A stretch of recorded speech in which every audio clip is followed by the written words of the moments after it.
Next thing you know, we fucking. You know what I'm saying? And you like, how the fuck did we end up fucking?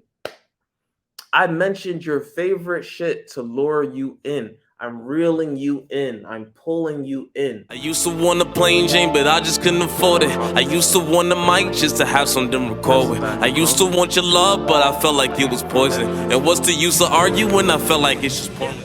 All right, no pen, no pad. I'm just going straight in this bitch, straight in this bitch. So, first of all, what's good, guys? It's your boy Nuisance. What I've learned about life so far is that people respect you based off of how you treat yourself.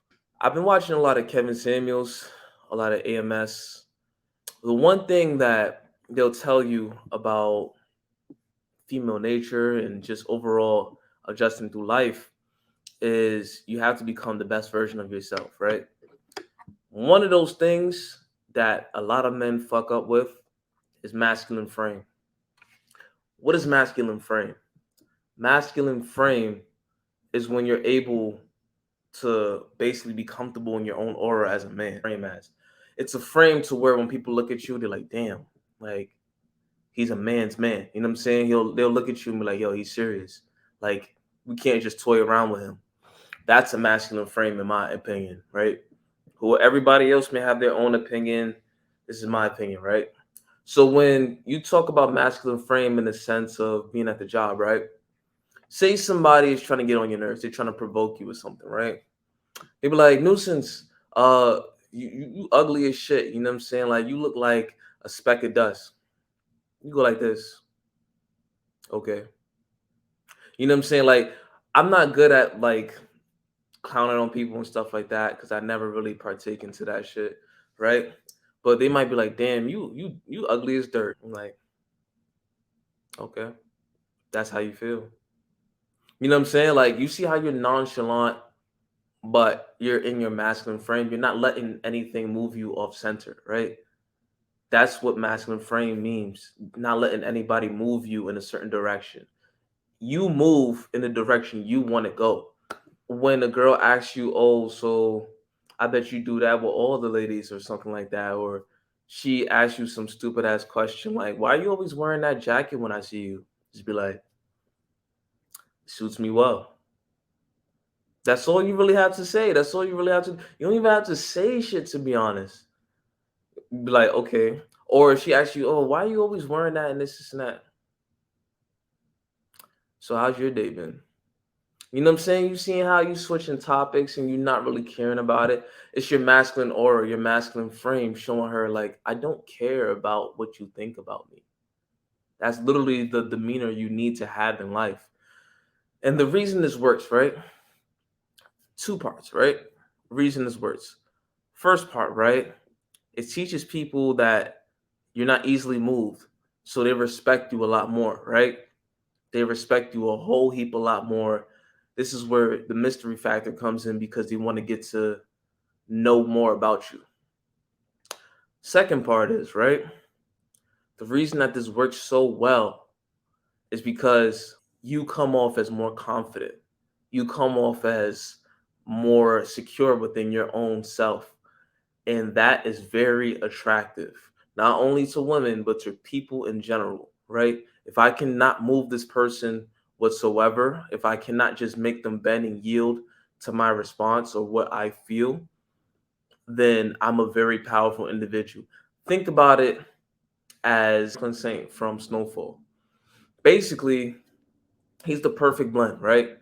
You could talk shit all about him and to his face and this and that, right? He's gonna give you the calm demeanor. He's gonna look at you like this, right? And he's literally playing with your psyche because he's showing you like it doesn't affect him what you say. You feel me? Better yet, if you even look at that show Snowfall, right? Look at Teddy. Teddy is like Franklin, but to a more extreme, right? He doesn't let anything bother him to the point where his girl's like, "Hey, I'm gonna leave this operation and this and that, and I want you to come with me. We could live this happy life." And he's telling her, "Yeah, you could leave your keys on the table when you leave." She's spilling her heart out to this nigga, right? She's telling him, "I love you. I want to go travel with you. This and that." He's being in his nonchalant frame. He's like, "You can leave your keys on the table when you leave." This is the most attractive shit ever. The nice guy that Hollywood media wants you to be, right? The guy who basically wants to gain approval for everybody, right? Be everybody's friend, wants to this and that, right? Then there's what life teaches you, right? What life teaches you, right? Life teaches you that that nice guy persona shit, that this and that, it's not gonna work well in your favor. There's never been a time where nice guys ever won. Never in history, ever. Oh, he's nice and he niced his way to the top of the mountain. No. People are ruthless. We are in competition. This, and that, right? So, what does this mean? This means that by nature, men have always been the men at the top of the social hierarchy level, right? Always manipulators, always assholes, right? One of the two. Usually, sometimes it's both, right? You gotta be an asshole to a certain extent to be a manipulator because you gotta not let it affect you. And non reactivity is a form of manipulation. It is because no one is born non-reactive, right? We all are reactive to a certain extent to certain things, right? You tell me my mom died right now, right? I'm not gonna just be like, damn, she had to go sometime. No, you know what I'm saying? I'm be like, oh my god, like I'm gonna really get into it because that's my mom's. I really feel some type of way, right? But if you tell me some shit about, oh, like your girl said she's gonna leave you and this and that, all right, see if I chase her. You know what I'm saying? And I really mean that because life has taught me that when you're overreactive about certain shit that you cannot control, then that means that thing that you can't control has now have control over you. Don't ever give anything control over you. You stay in control as much as possible. That's the point of being non-reactive. You get what I'm saying? So when you see these guys who are nonchalant or whatever, they don't speak as much and this and that, understand they're not being assholes in a certain sense. They understand the power of giving their power away. You know what I'm saying? Like, for example, if I'm being nonchalant with somebody and this and that, right? Doesn't mean I don't like them. Doesn't mean like they're not a cool person, right? Just means that I'm not gonna willingly just give you my power, which is my approval this way, right? The most powerful men are the ones who listen more and say the least, right? Because when they listen more, they're more attentive. They could feedback information to you and this and that. For example, right?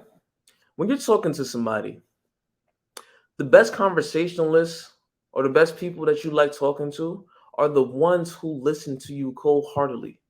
The ones that listen to you and be like, yo, like he really gets me. She really gets me, right? You know, they know everything about you. This not right. But sometimes you might not even know all about them, which makes it even better because it's a mystery, right? It's the same thing with being nonchalant, right?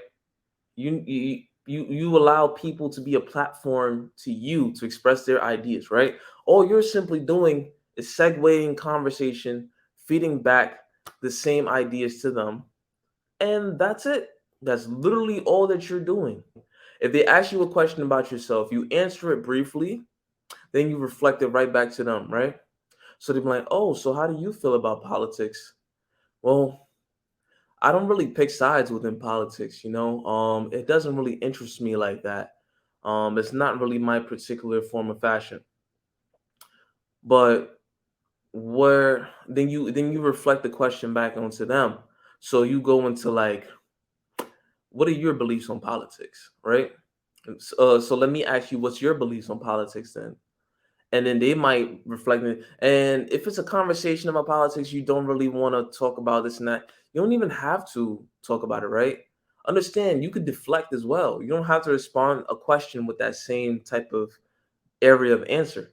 Somebody asks you about politics, then you could be like, "Oh, this, and that," but this reminds me of.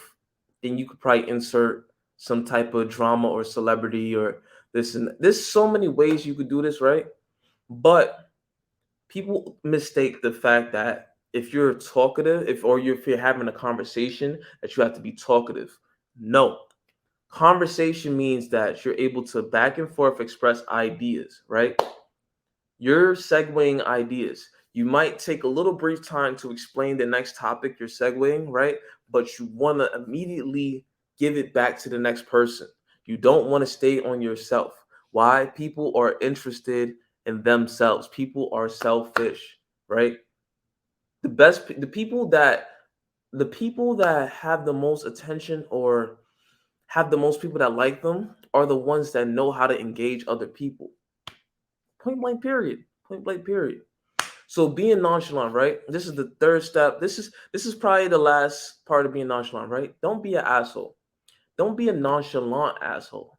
You know what I'm saying? Because you could be nonchalant. You could be in your masculine frame, right? You're in your frame. Say you're in your frame like this, right? I look confident in my frame. I'm making good eye contact with you guys, confident in my frame, sitting up, this and that, right?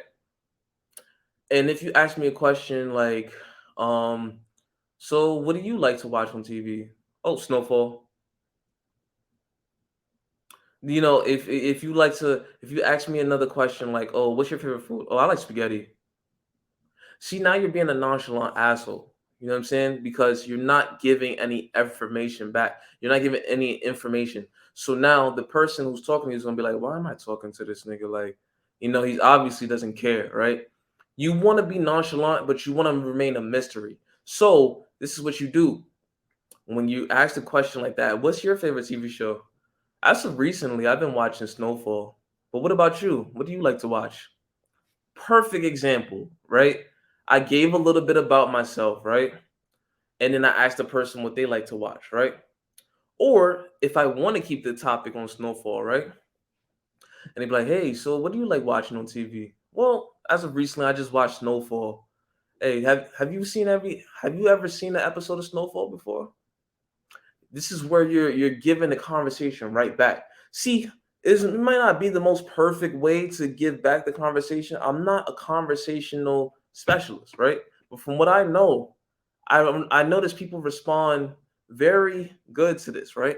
Because people either say yay or nay, but they will explain a little bit more. And then they'll be like, okay, nah, I never really watched Snowfall. And this is where you segue and you be like, okay, so what type of shows are you into? You seem more like a drama person. Now, here's the part, right? They can either say yay or nay. So now they're gonna explain themselves more. And see how you didn't say much and you caused the whole conversation? This is the part of being nonchalant. This is what being nonchalant is. In general, it's almost like you're having a conversation with them, but you're kind of not. It's kind of like you're just seeing what their thoughts are about it, right? Remember, this doesn't have to just be about Snowfall. This doesn't have to be about just regular shit. You could do this with a lot of things, bro. People love to talk, and the more people talk, the more they tell on themselves, right?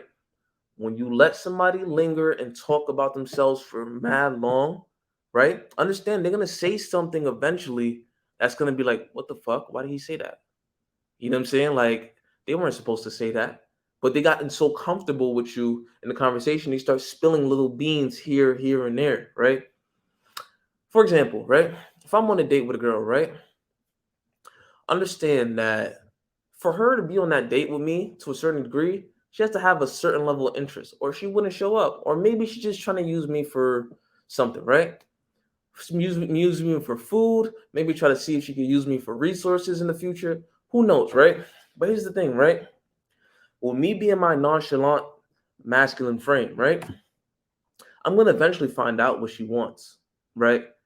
I'm gonna find out because she's gonna tell on herself. And the way I do that, I spill less about me, right? And I focus more the conversation on her, right? I'm focusing the dynamic on her talking, her getting her engaged, right? And what does this do? This basically makes it easier for me to see where her mind is at. Because eventually she's going to start spilling little beans, spilling little things. Oh, I finessed this one nigga in high school. Oh, I cheated on this guy in college. Okay, so then the numbers add up. Okay, she's going to do the same shit to me because, humans have a certain pattern, right? Or she's going to be, you could gauge her interest too. You could see how much she's interested in you. She'll ask you more questions about yourself. she'll try to get to know more about you. If she tries to focus the conversation more about you, or she's telling you certain things that's a little bit too personal, too fast, maybe you could gauge interest and see, oh, she actually likes me, right? If you want to get evil with it, you could literally see people's interests and you could play it to your advantage. Like, oh, okay, this person loves food and this person loves maybe video games, right? I could persuade them to go somewhere or do something with me involving food or video games. You get what I'm saying? Just by listening. If I know your favorite show is Rick and Morty and I'm dating you, right? And I want you to get back to my place so that I can potentially have sex with you or this and that, right? Why wouldn't I bring up Rick and Morty and say, hey, why don't we hang out sometime? We could watch some Rick and Morty in my crib, and then I mention your favorite snack, and then I could bring some Doritos, and we could just chill and watch Rick and Morty. So you're thinking in your mind, it's just simple. It's just okay. Go and watch Rick and Morty, get some Doritos. Next thing you know, we fucking. You know what I'm saying? And you like, how the fuck did we end up fucking? I mentioned your favorite shit to lure you in. I'm reeling you in. I'm pulling you in. This is what life is, bro. Everybody is playing this game, but you got to know how to play the game, bro. You can't just play this shit blind. But honestly, so far, that is what I realized from being nonchalant and being in your masculine frame, right? Those two things, right? You are able to manipulate and you're also able to get information more easy. That's the best way that I can explain it. So I hope this video helps. I hope it helps somebody out there. Hey, do with this as you will. I'm going to say this though. If you manipulate to a certain degree, you're an asshole, right? We're all assholes, but if you manipulate and do this as an evil tactic, you're an asshole. But hey, do with this information as you please, because best believe if you're not manipulating, then you're getting manipulated. Let's just say that. But it's your boy Nuisance. Hope you guys like, comment, subscribe, share this video, and I'll be back soon. Peace. I used to want a plain Jane, but I just couldn't afford it. I used to want a mic just to have something to record with. I used to want your love, but I felt like it was poison. And what's the use of arguing? I felt like it's just poison.